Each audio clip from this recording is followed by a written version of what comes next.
राष्ट्रीय उपलब्धि सर्वेक्षण NAS NAS नेशनल अचीवमेंट सर्वे 2021 के लिए नियुक्त FI फील्ड इन्वेस्टिगेटर के कर्तव्य एवं दायित्व। तो चलिए हम जान लेते हैं कि राष्ट्रीय उपलब्धि सर्वेक्षण 2021 जो आयोजित होने वाला है उसके लिए नियुक्त FI के क्या कर्तव्य होंगे, क्या दायित्व होंगे और कौन कौन सी वह सामग्री लेकर विद्यालय में जा रहा होगा।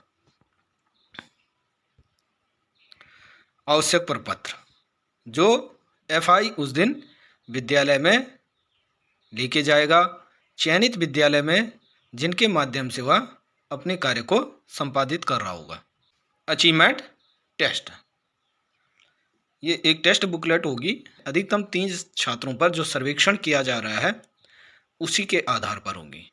जितने छात्र परीक्षा में उस विद्यालय में सम्मिलित हो रहे होंगे उतने छात्रों के लिए यह टेस्ट बुकलेट होगी।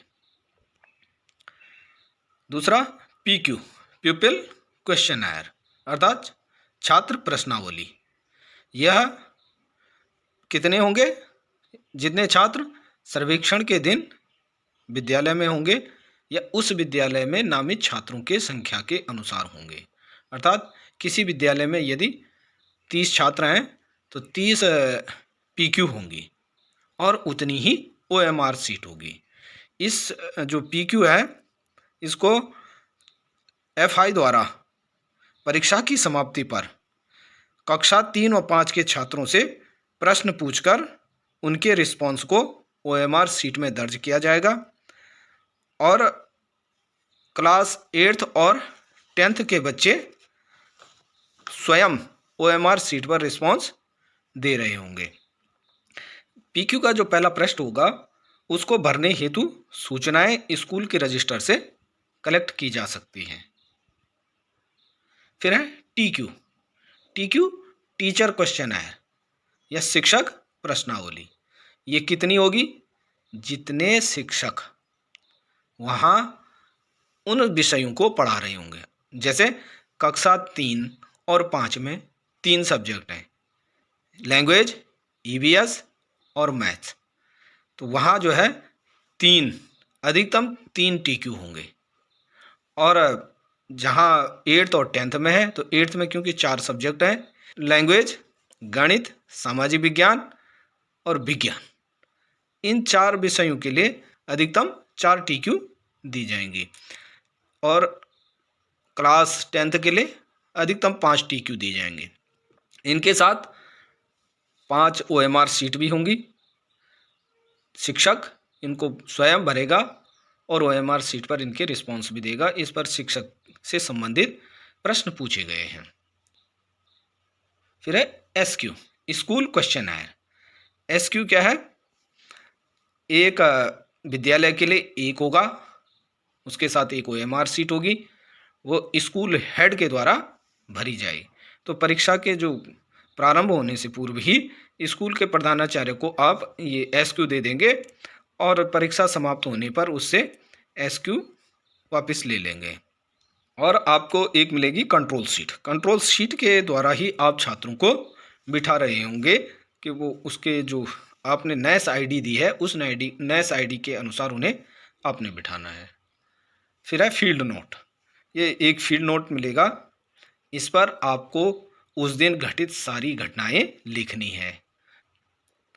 OMR सीट जितने टेस्ट बुकलेट होंगी उतनी ही OMR सीट होंगी।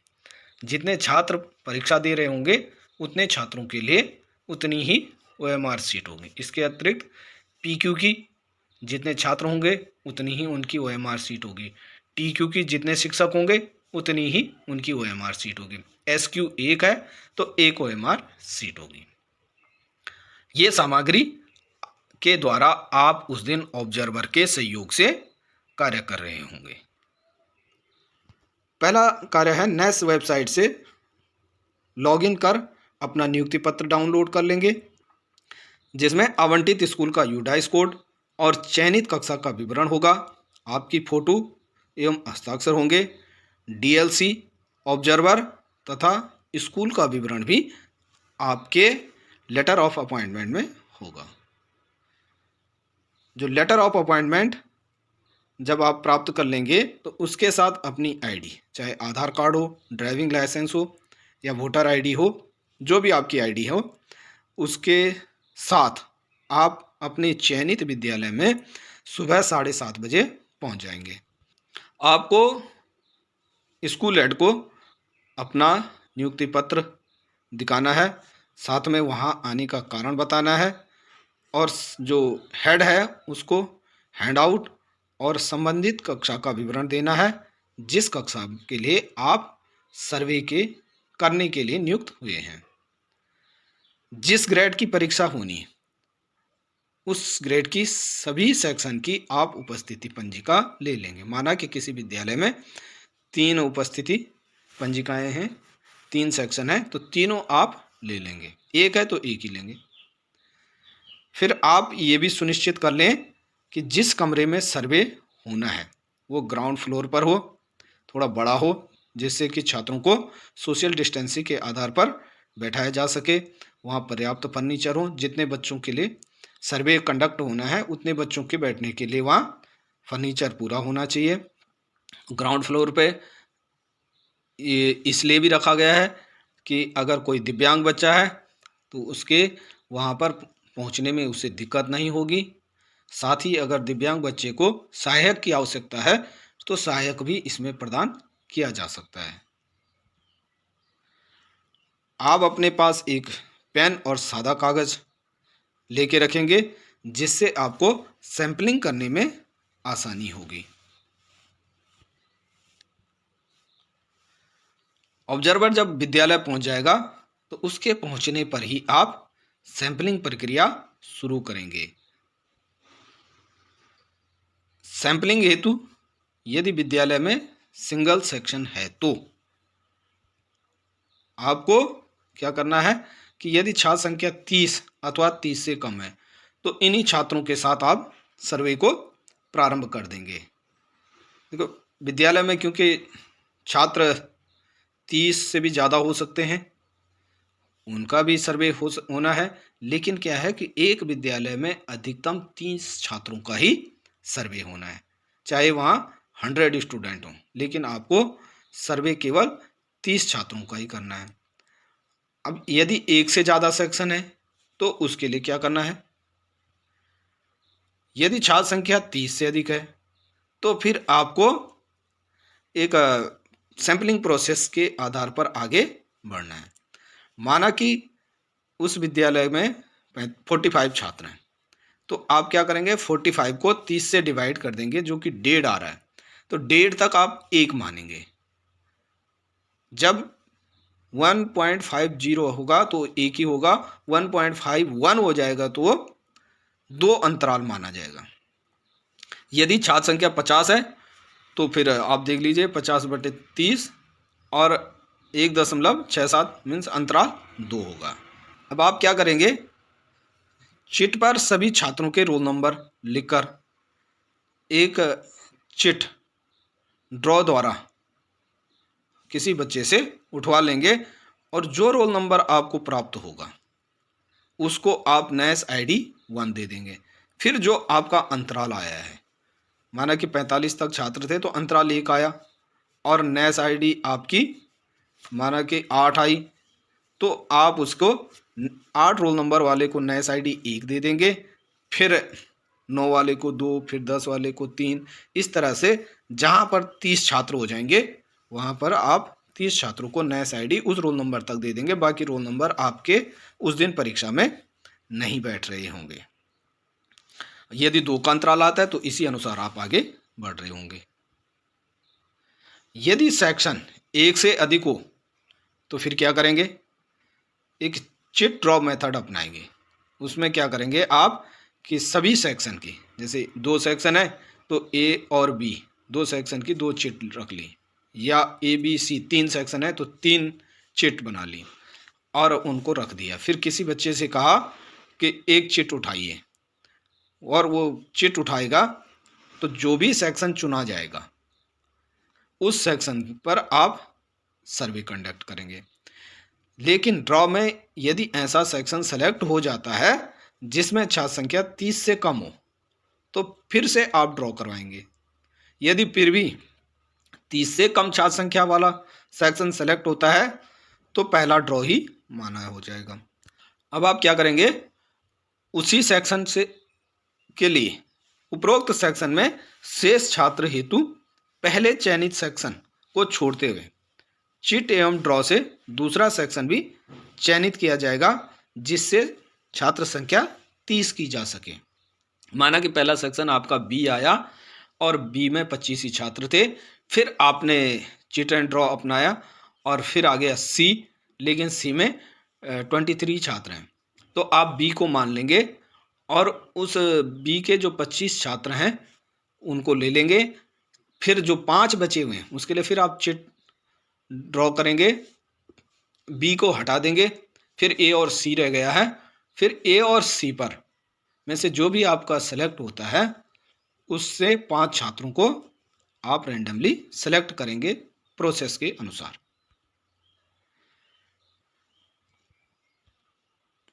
फिर जो चयनित 30 छात्र होंगे उनको नैस आईडी 1 से शुरू करते हुए रजिस्टर में अंकित वास्तविक नाम के साथ कंट्रोल शीट पर समस्त छात्रों का विवरण दर्ज करेंगे। फिर जो आपको डेस्क स्लिप मिली हुई होंगी उनको नैस आईडी 1 से शुरू करते हुए क्रमबद्ध रूप से डेस्क पर चिपका देंगे। फिर छात्रों को नैस आईडी 1 से शुरू करते हुए कंट्रोल शीट के अनुसार बिठा देंगे। इसके बाद ऑब्जर्वर के निर्देशन में जो अचीवमेंट टेस्ट बुकलेट है उसे नैस आईडी 1 से शुरू करते हुए कंट्रोल शीट के अनुसार बांटना है और जो भी निर्देश आपने देने हैं वो छात्रों को समझाओगे। तो कक्षा 3 एवं 5 के छात्रों को उनके द्वारा चयनित विकल्प को OMR सीट भरने में आप हेल्प करोगे, जबकि 8th और 10th के बच्चे OMR सीट पर रिस्पॉन्स खुद दे रहे होंगे। लेकिन यदि उनको भी हेल्प की आवश्यकता है तो आप उनकी हेल्प करेंगे। सर्वे का समय क्या होगा, कक्षा 3 एवं 5 का जो सर्वे होना है वो 10:30 बजे से 12:30 बजे तक होना है। अब FI 7:30 बजे पहुंच जाएगा, 10:30 बजे तक वो क्या कर रहा होगा, तो उसके जो विभिन्न कार्य हैं उसमें सैंपलिंग करना, बच्चों को बिठाना, रजिस्टर लेना, इन 3 घंटे में FI इस कार्य को कर रहा होगा। कक्षा 8 एवं 10 में जो सर्वे होना है वो 10:30 बजे से 12:30 बजे तक होना है। 8 एवं 10 का 2 घंटे है, 3 एवं 5 का 1.5 घंटे है। समय समाप्ति के बाद आप तुरंत बच्चों से सामग्री इकट्ठा कर लेंगे और ऑब्जर्वर के निर्देशन में PQ बुकलेट एवं OMR छात्रों को भरने के निर्देशों को समझाते हुए कंट्रोल शीट के अनुसार बांट देंगे। और जब बच्चे OMR सीट को पूरा कर देंगे तो उनसे OMR सीट और PQ बुकलेट फिर वापस ले लेंगे। SQ प्रपत्र जो स्कूल के मुखिया द्वारा भरा जाना है एवं जो TQ प्रपत्र शिक्षक द्वारा भरा जाना है उसको भी आप इकट्ठा कर लेंगे। फिर सावधानी पूर्वक जो फील्ड नोट आपका है उसको भरेंगे और 2 बैग जो आपके पास होंगे प्रयुक्त और अप्रयुक्त, तो प्रयुक्त और अप्रयुक्त OMR अलग अलग इकट्ठा करके बैग में रख लेंगे। तो एक बैग पे लिखा होगा OMR रिटर्न बैग, उसमें आप OMR achievement test, PQ, SQ, TQ की सारी OMR उसमें रख लेंगे और बाकी जो दूसरी सामग्री है एक दूसरा बैग दिया होगा उसमें रख लेंगे। ये सारी सामग्री को आप DLC जो सेंटर है या ये कस्टोडियन स्कूल जहाँ से आप ये सामग्री प्राप्त कर रहे होंगे उसमें सावधानी पूर्वक जमा करके चालान विवरण पर हस्ताक्षर कर देंगे, यदि ऑब्जर्वर उपस्थित नहीं है तो। अदरवाइज आप उसे ऑब्जर्वर के माध्यम से जमा करवाएंगे। अब आपके लिए यहाँ पर एक टाइमिंग दे रखी है कि आप उस दिन क्या कर रहे होंगे। जैसे reporting to sample day school 7:30 बजे पहुँच जाएंगे। फिर आपने वो कमरे का इंस्पेक्शन करना है तो 7:30 से 8:30 बजे तक आप कमरे का इंस्पेक्शन, वहाँ पर बच्चों के बैठने की व्यवस्था ये सब कर लेंगे, रजिस्टर ले लेंगे। फिर सैम्पलिंग ऑफ स्टूडेंट तो 8:30 से 9:30 बजे तक ऑब्जर्वर के निर्देशन में आप सैंपलिंग प्रक्रिया को कर रहे होंगे। फिर क्या है, प्री डिस्ट्रीब्यूशन इंस्ट्रक्शन 9:30 से 10:20 तक आप छात्रों को बिठाकर डेस्क पे स्लिप लगाकर उनको सारे इंस्ट्रक्शन दे देंगे। फिर बुकलेट का डिस्ट्रीब्यूशन 10:20 से 10:30 के बीच, इन 10 मिनट में आपने वो टेस्ट बुकलेट, अचीवमेंट बुकलेट छात्रों को वितरित करनी है। फिर 10:30 से 12 बजे तक कक्षा 3 और 5 के बच्चे, और 10:30 से 12:30 बजे तक कक्षा 8 और 10 के बच्चों की परीक्षा संपन्न हो रही होगी। उसके बाद तुरंत जो है आप उनसे टेस्ट बुकलेट, एटी और OMR सीट कलेक्ट कर लेंगे। फिर 12:30 बजे के बाद आप उनको PQ बुकलेट डिस्ट्रीब्यूट करेंगे और कक्षा 3 एवं 5 के बच्चों को 12:30 बजे देंगे, और जबकि कक्षा 8 और 10 के बच्चों को 12:45 पर आप PQ बुकलेट दे रहे होंगे। उसके बाद काउंटिंग एंड पैकिंग 1 बजे से 1:45 के मध्य आप ये जो सारा सामान आपको मिला है, AT, PQ, SQ, TQ, control seat, जो भी आपके पास है उसको आप काउंट करके उस बैग में, OMR जो बैग है उसमें आप इसको पैक कर देंगे, और अंत में आप इसको क्या करेंगे, 1:45 से 2 बजे तक आप अपना जो फील्ड नोट्स है उसको अपडेट करेंगे, और फिर observation and hand over the observer, और फिर उसके बाद इसको ऑब्जर्वर को सौंप देंगे। तो धन्यवाद।